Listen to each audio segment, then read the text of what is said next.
Mark, an accomplice in a double murder trial took the stand today and then left the courtroom in handcuffs. Kevon Lawless is on trial for killing 3-year-old Trinity Randolph and her father. WLKY's Alexis Matthews explains why a witness for the prosecution is now locked up.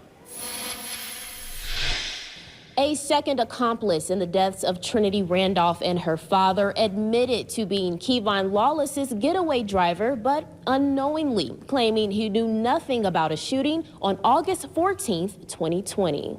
On Monday, Evan Ross, a childhood friend of Kevon Lawless, or Kada as he called him, told the jury that on August 14th, Lawless asked him for a ride to get a girl. Ross says during that drive, the girl was on the phone. She was telling me where to go. Okay. And I was telling her, I'm on this street, which way do I turn, where I go. Got it. And then, do you find where you're looking for? Yeah. Ross says once at the house, Lawless went to get the girl, but came back without her, so they left. But prosecutors say surveillance video shown in court of Ross's car on Caylord Avenue tells a different story. A person is seen firing a gun while exiting the back seat of a car. They go out of frame, but 15 seconds later, they return, and the car takes off. Ross claims he did not hear any gunfire, only the music blaring in his car. Like you're in the front seat of that car? Yeah, I'm in and the the door's seat. open?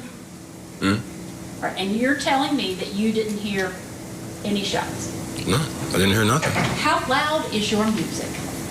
After making that statement, Judge McKay Chavan had Ross arrested for perjury, saying he violated his probation, which includes truthful testimony.